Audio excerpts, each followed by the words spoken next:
Good morning, ladies and gentlemen. First of all, let me thank you for coming to this press conference and press briefing rather this morning. With me, I have the Shadow Minister of Health, Mr. Dwight Sutherland, and we have called this press briefing this morning because over the course of the last few days, it has become clear to us that this matter of the South Coast sewage plant system not functioning is truly at national crisis level. And we believe that it is critical that Barbadians understand where the Barbados Labour Party stands on this matter and what we are prepared to do, because it is clear that the government is not acting sufficiently quickly or comprehensively. And for us, this is a matter now of national import. We feel strongly that if we were to be elected the government tomorrow, that we need to give Barbadians the confidence that within 1 week of settling the government, we would start to embark on a number of actions that are designed to focus on this crisis and to resolve this crisis. Firstly, we have to recognize that it is a crisis and to declare it as a national crisis, with those affected areas literally being cordoned off with restricted access only. And by that, what do we mean? That food establishments within those areas need to be closed temporarily. We recognize that in so closing those food establishments, that there will be consequences.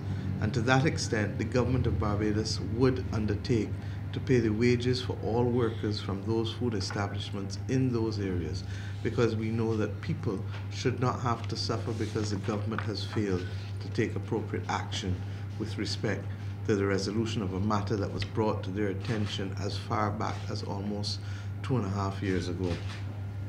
We also believe that in addition to dealing with the wages, that there will be a conversation obviously with the businesses, and there's precedent for this. We have made ex gratia payments in the past, both to persons at Arch Hall, which also was an environmental madness before we took government last time in 1994. It is amazing how these things have mirrored themselves again.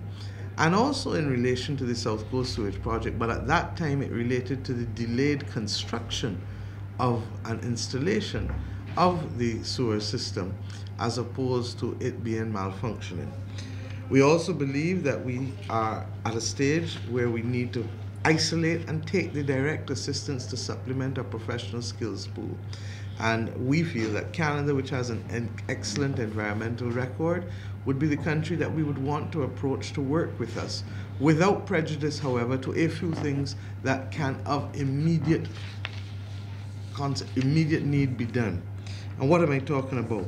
One, that in the interim, even with the restricted access, there needs to be a comprehensive sanitizing of the areas, which means putting together both the Barbados Water Authority and the Sanitation Services Authority and the Chief Medical Officer to ensure that that comprehensive sanitizing takes place a number of times per day, so that the risk of any public health problem is further reduced. We also believe that with the end of the winter season, this is the end of the peak of the winter season, we still have another, 6 weeks, 7 weeks to go, that we need to make sure that those people who are visiting us, who really don't want to stay in that area, that we work together as a family. And that is what I believe that the Barbados Hotel and Tourism Association and the Barbados Tourism Marketing Inc. is. That we work as a family to ask them if they would wish to go elsewhere, whether in other hotels or indeed in private accommodation. But what we don't want is people leaving Barbados with the clear understanding that we did not care what their experience as tourists was, and that we were not prepared to reach out. So that in the same way that we have taken the decision to protect all Barbadians by reason of closing the food establishments, and of course the government has already taken the decision to keep St. Lawrence Primary closed, which we support, we feel that we would continue therefore to ensure that those who have visited in those affected areas, until we can resolve the problem over the next 2-3 months, are immediately given an option of moving elsewhere on the island. We also believe that as a matter of urgency, that we would seek to purchase several modular membrane bioreactor units. And I am not an engineer, but I've taken the advice.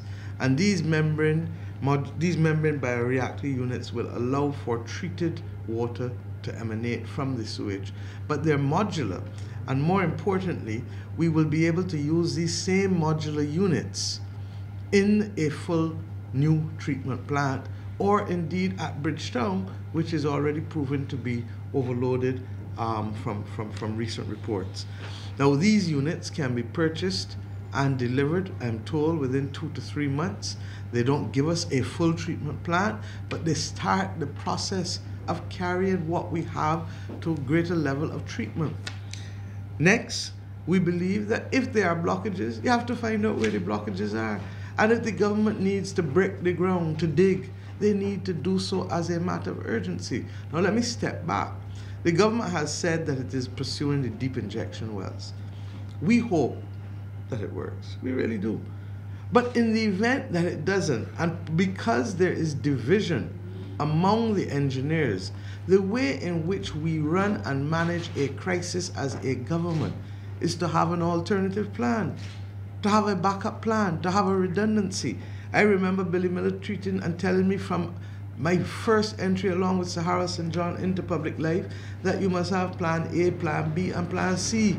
And what we have is deep injection wells being pursued, with some engineers believing that it will work and some engineers saying not, and that the range of factors that can affect their success are so great: the geology, the formation of the rock, the coagulation, whether the effluent going in is of a warmer temperature than the salt water below, and therefore will it coagulate, and will you still be able to have the liquid moving through the rock? I am not a geologist, I am not a scientist, I am not an engineer, but I am somebody who makes decisions based on the best possible advice. And the best possible advice says to me that we need now to have a redundancy plan. And what is this? That while the government does these deep injection wells, which the minister says can take from 3 to 6 months, we don't want to wait to find out that it has not worked.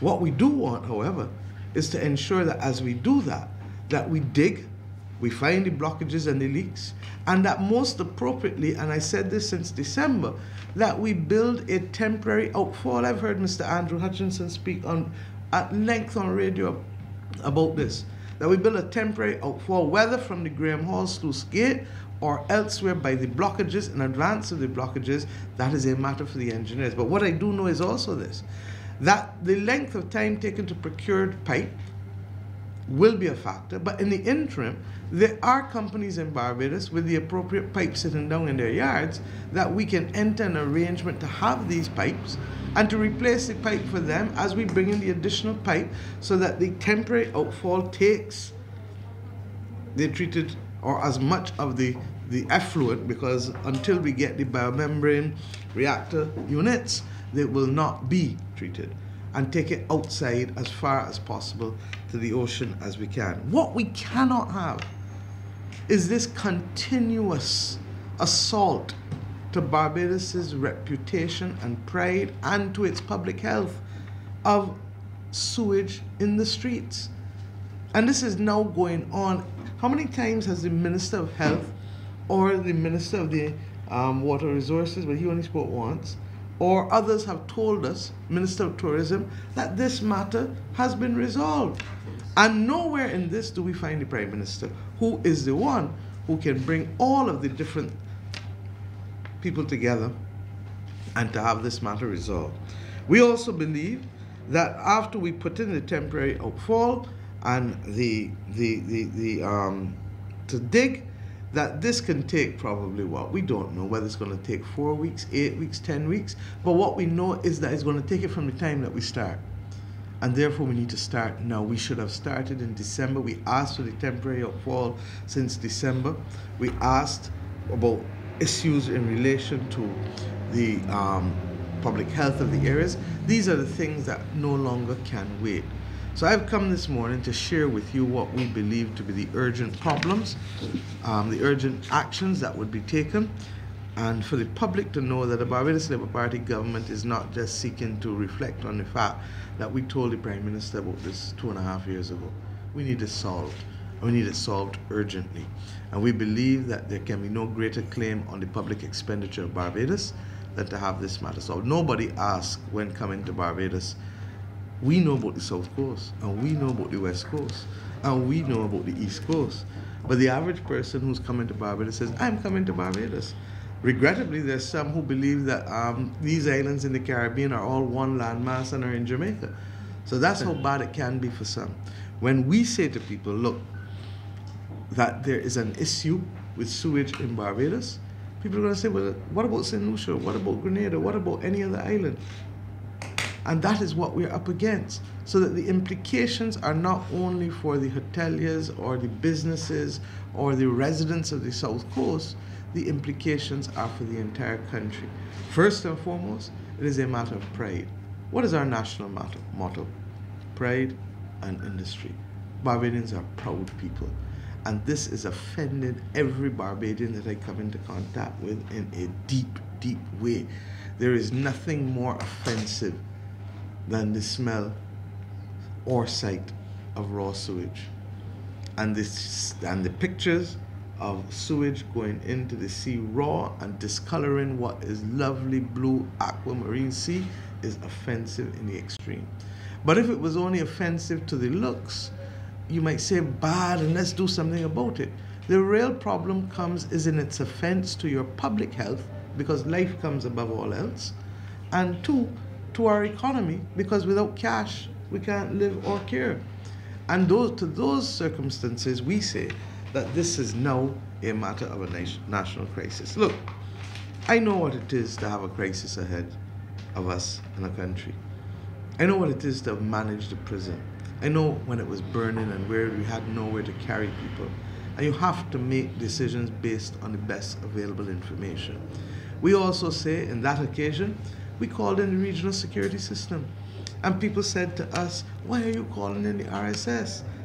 Barbados normally gives, why are we calling it in? We called the RSS in then because every Barbadian was to have been allowed to go about their daily business without fear. And every Barbadian should have been able to call on the police and know that the police would turn up for a problem in Belle Plaine or a problem in Gemswick or a problem on the West Coast without having to worry. We made a determination that we have allies and we called upon them.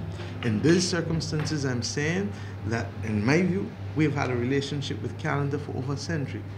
These banks that we see on Broad Street have been here for over 100 years. In addition to that, the Canadians have been some of our closest friends.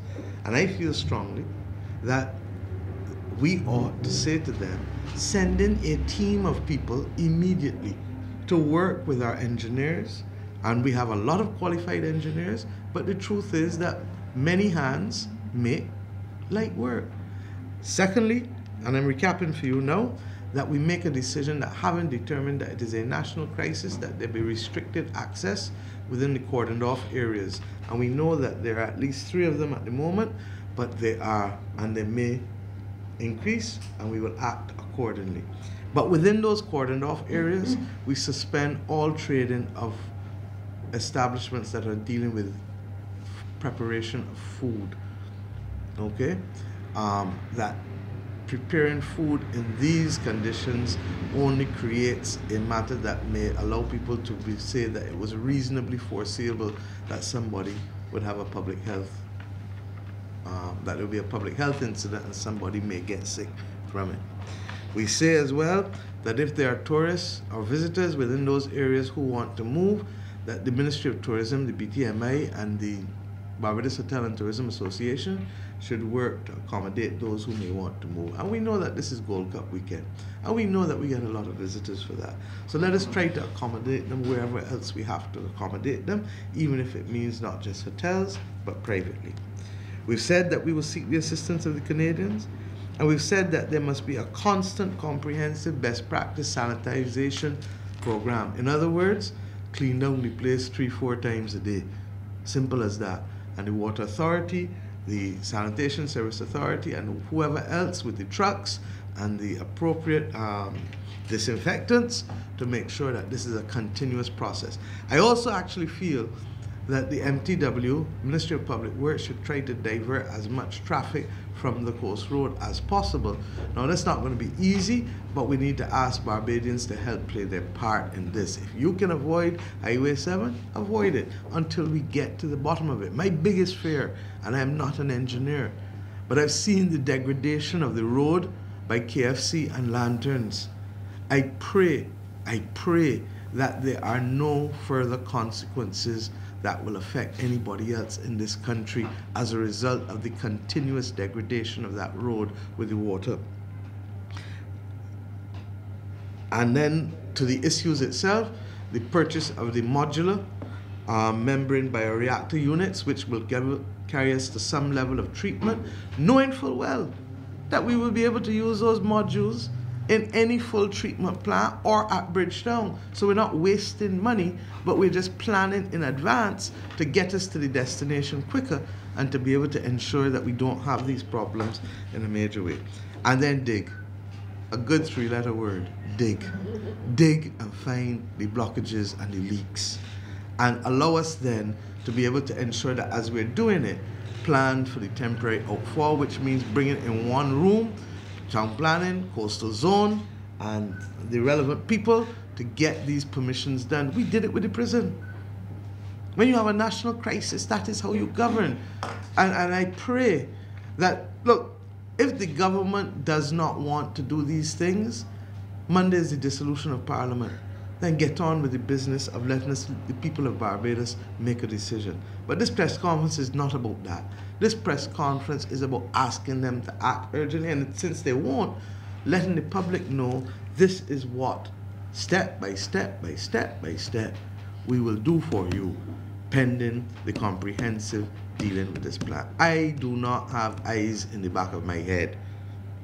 I have them in the front of my head.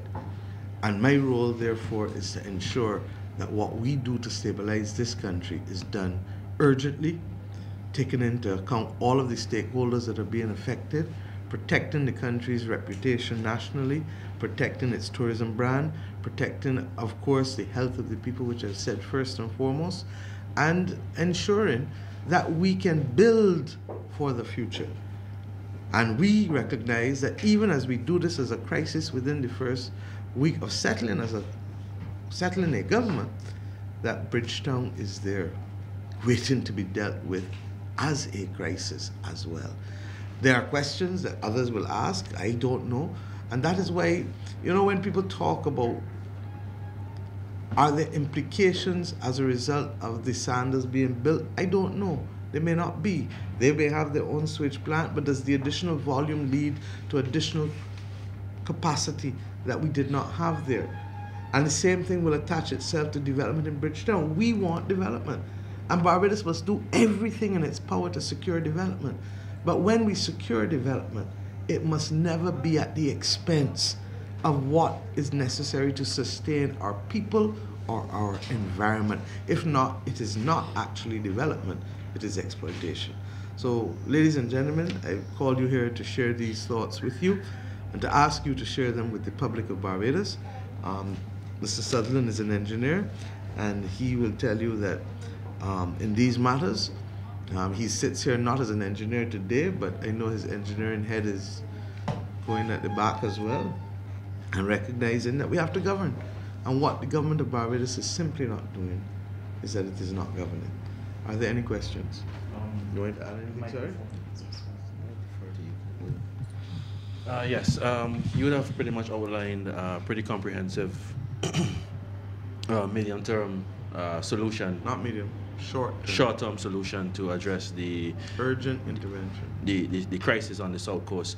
However, what I am still trying to ascertain, because you outlined a number of steps, including cordoning off, closing down businesses temporarily. Food establishments. Food establishments. I want people to be very precise. I am a lawyer, and I use precise language because I'm trained to use precise language. No problem. Thank you. So food establishments, paying those workers for those food establishments, the bioreactors as well. Have you actually put together a costing, the costing of everything, as well as well, the Let me costing and deal with the sourcing of first the thing. funding as well. Thanks. Yeah. We do not have a precise costing, but we have an understanding of ballpark figures. And we believe that this will cost the country some money, but we believe that the cost of not doing it is far greater. And therefore, to that extent, it means that we may have to literally reprioritize spending. And we won't know this until we get in to be able to say, well, we will forego this and we will do this. You do it every day in your house. If you get a leak in your house and you were planning to spend money on going out, going even to shows, going to buy groceries and entertain the family next month for a family reunion, but all of a sudden you get a leak in the house that is going to cause you to spend $10,000 that you didn't have. You have to go to the credit union, or you have to go to somebody else in the family and say, look, I need to spend this, or to secure terms of credit. Okay, Barbados has enough options. We are a sovereign nation with a budget of $4 billion. What is required here cannot get to a sum of $40 million in our view. In fact, it is likely that the biomembrane units we probably won't spend at this stage because more than 20 million. But if we were building a new treatment plant, we would be securing financing for it. This government had the option of getting financing from the Exim Bank, the Industrial Commercial Bank, of China, and it chose to put that money instead at Sam Lords. I don't want to get diverted in those areas, but just to let you know that this country is a sovereign nation and it has options. And it has options both in terms of redirecting its estimates, as well as securing a line of credit, as well as putting on pause projects such as the capacity to take out $185 million the cabinet agreed that it would spend at the Grantley Adams International Airport now. Now, while the repaving of the runway is urgent, there is nothing else that is more urgent than resolving this issue. And if you therefore have to tell the same Canadian Commercial Corporation, please pause and let us spend the money on being able to procure these things from your government in Canada, let us do it. Now you're asking me, because you want to publish a paper, to say these things on the hoof. I will speak to you in broad terms, but I reserve our right once we get in and see what the real lie of the land is, because this government has perfected the art of hiding information. But suffice it to say, I know this, that if something major burnt down in this country today, we would have to deal with it. This is the equivalent of the South Coast burning away in front of our very eyes, and we have to deal with it. I said it is the most important thing in terms of claim on public sector expenditure at this stage. Okay?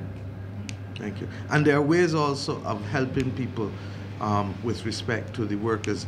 In respect to the workers, the NIS would pay unemployment benefit to those who are immediately laid off. It is just that we may choose to top them up, largely because 60% or 40%, whichever it is they're getting now, may not be sufficient, and it is not their fault. That's the bottom line, you know, it is not their fault. Chicken Barn closed down and led the way, what, 2 months ago? It's not their fault. So the workers will get a percentage of what they claim from NIS, and therefore it is only the net difference. But I think you sense that I'm not talking off the top of my head, and that I know what I'm talking about. Any other questions? Yes, Ian. Just waiting for the microphone. This room is cold. Now, there were, actually, you kind of touched on it, but I still would like to hear it from your perspective. There have been claims from different political strata that the South Coast sewage plant came from a previous Barbados Labour Party regime. However, being that the current aegis has been in effect for the last 8 years, should not the current administration have placed something aside for a rainy day? You spoke, I know you spoke about diverting from parties to a leaky roof, but as I said, I wanted to get it in your own words. Let me say this, Ian. Today is not the day for blame. I mean, I can get in here and I can tell you that the South Coast sewage plant, the technology, and the size of the plant and the location was all planned by the Democratic Labour Party government under Bramford Tate. I can get in here and tell you that on reflection that the Barbados Labour Party should have carried it to a tertiary treatment. I can get in here and tell you that this government has not maintained this plant, and these are not my words, but these are the words of actually the lady who ran against me, who is in charge, Patricia Innes, of the process. And she admitted as far back as 2014, this thing has been 90% of the effluent and the influent has been affected. Okay? But that's not what today is about. And this silly season is veritably upon us in a few days. And there will be enough time out there for the blame game to go on. But within this calm space today, there has to be clarity as to what is required, okay? And why and how this becomes a national crisis and what one does to deal with a national crisis. This is where we are today. So another day, another time, another shirt, another place. So, any other questions? What I'll try to do is clean up this a little bit and at least give you the points in the plan. But I think you have clarity on it as to what we feel needs to be done. And I say to the government with all sincerity, if you can't do it, what are you waiting for to call an election? Let us get on, because there are decisions, urgent decisions to be made in this country, not just with respect to sewage, but with respect to our international reserves, with respect to our debt, with respect to our blacklisting at the OECD and our international business sector, with respect to buses not being available, with respect to garbage trucks not being available, with respect to indiscipline among our children and young people. And there are a whole host of urgent decisions that cannot continue to wait on the luxury of when that 3-month period or 21-day or whatever the Prime Minister chooses. This is not about him or me or the members of Parliament anymore. This is about the ladies and children waiting in the bus stands and can't get buses. This is about the garbage not being collected. This is about the South Coast sewage system not being resolved. This is about our international reserves continuing to decline. This is about our debt continuing to increase. This is about our international reputation as an international business and financial services sector. And as long as there's an OECD blacklisting, people in Europe will not be coming here to invest. And then the things that we need to get out of this crisis will not be available to us. So I trust and pray that wisdom and good sense will prevail, and that this country which we love and which has been good to us can be rescued in the short term. But it requires intervention and action that is urgent. Thank you very much.